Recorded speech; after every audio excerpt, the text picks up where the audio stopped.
Hello and welcome back to Tech Infra. I'm Anil, and today, friends, will s- l- learn something about the new ransomware which is spreading nowadays. Um, and you might have guessed till now, the name is Blackheart or Black Router ransomware. This is the new ransomware which is making round after a popular remote desktop tool which was exploited, that is Anidesis.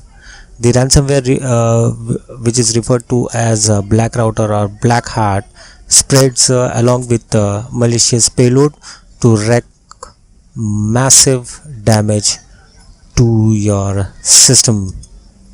Yes, and since Blackheart or Black Router is bundled with AnyDesk, it manages to evade the detection. So even though if you have the antivirus, a well-known antivirus 2 in your system, there are chances that the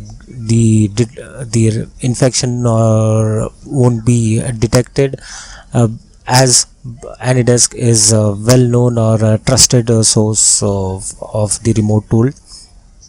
So what you'll have to do, will learn step by step. uh, we'll now just try to get something, or just to get the more knowledge of the infection, how the infection spreads once you have downloaded and installed AnyDesk.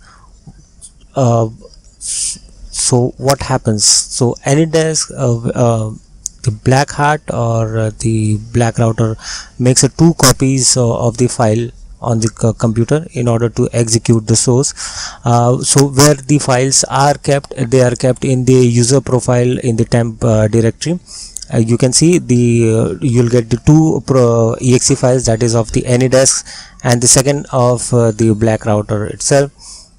And during the infection, what happens is AnyDesk will start running in the affected system, and in the background, the Black Hat or the Black Router searches for the files in the following order and encrypts all the files or all the data there and there, whether it's on desktop or the program data or the user profile, except for the system root. So what is advised right now, that to stay away or to stay clear from the any of the similar remote desktop sharing application, as it is a very problematic, and this is the only solution which is available now with us. And although AnyDesk has made it clear that the current version which is available, they have excluded this possibility or the infection. So you can, I won't recommend, but if you can check, then definitely go and check the thing. So till that time, see you till next time, and stay updated for the other alerts or the other information. Till that time, do subscribe, like and comment on the video itself. Thank you.